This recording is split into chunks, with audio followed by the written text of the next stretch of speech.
Learning how to communicate assertively can help us to control our anger, reduce conflict, say what we need, and improve our relationships. Assertive communication is easier when you feel confident with the other people. Zoe found it quite easy to say no assertively to Kate just then. But it can be harder when the person crossing the boundary is in a position of power, like an older person, a teacher, a coach, or a family member. Let's take this example. Sophie's coach asked to come into the changing room to talk to her while she is getting changed. She knows this is not appropriate, and her mum has talked with her about other adults being allowed in the kids' change rooms. She says, "No, I'll be out in 2 minutes." We can be assertive using our voice and our body language.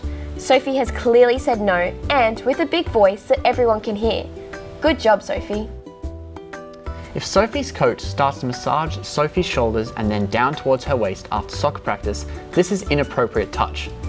Even though he's an adult, again, she can and should say no. The way in which you can say no changes depending on the situation.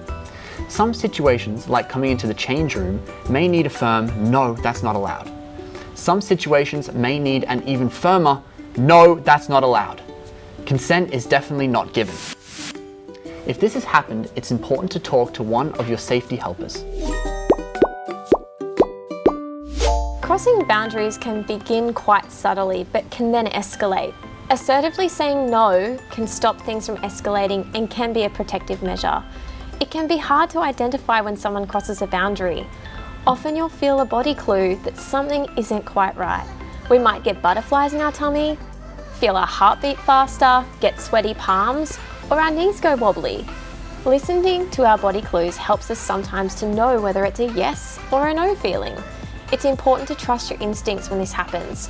Remember all the things you've learned about body clues, how kids should be treated, including what others are allowed to do and not allowed to do. Consent is so important everywhere. It doesn't matter what we are doing or where we are. It is really important to ask, listen, and watch for consent.